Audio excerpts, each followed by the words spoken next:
Mitos atau fakta? Mitos atau fakta? Selamat datang di Mitos atau Fakta. Silakan komen. Komen. Mitos atau fakta? Kali ini kita akan membawakan sebuah cerita, yang mana silahkan Anda semua tebak apakah itu hanya mitos atau fakta yang pernah terjadi. Tentu kita semua tahu bahwa mitos itu adalah cerita yang dipercaya sebagai hasil imajinasi dan kebenarannya tidak dapat dibuktikan. Sedangkan fakta adalah suatu peristiwa atau keadaan yang benar-benar terjadi dan dapat dibuktikan.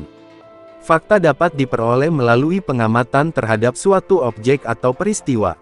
Sekarang masuk ke video. Dikatakan bahwa pada masa lalu hidup seseorang yang bernama Muhammad Ilyas atau yang dikenal masyarakat dengan sebutan Datu Muning.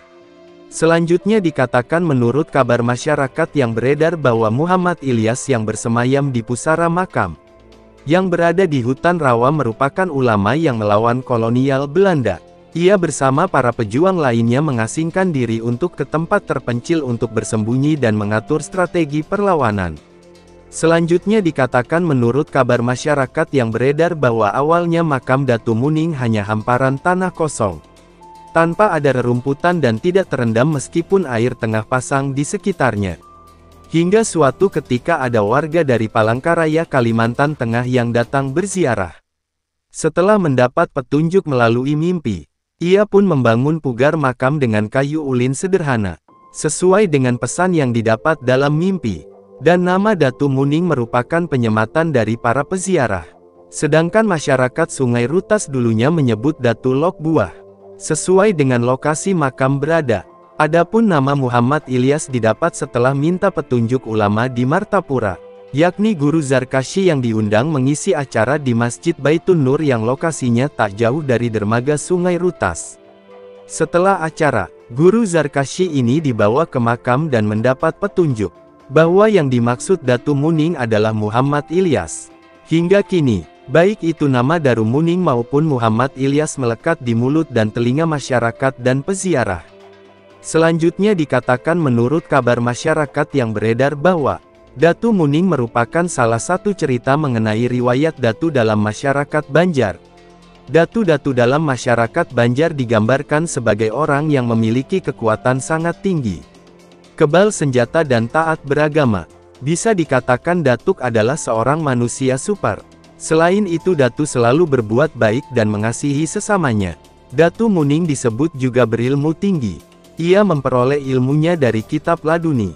Bagaimana menurut Anda semua? Apakah cerita di atas adalah mitos dan cerita sebelum tidur atau memang fakta yang pernah terjadi? Silahkan tulis di kolom komentar.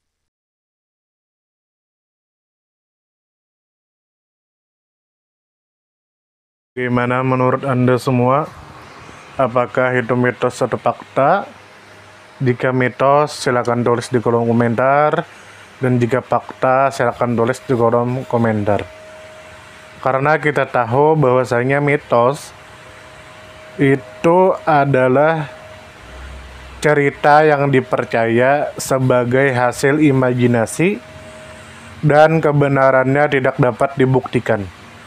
Sedangkan fakta adalah suatu peristiwa atau keadaan yang benar-benar terjadi dan dapat dibuktikan. Nah, jadi bagaimana menurut Anda semua? Apakah ini mitos atau fakta? Silakan tulis di kolom komentar.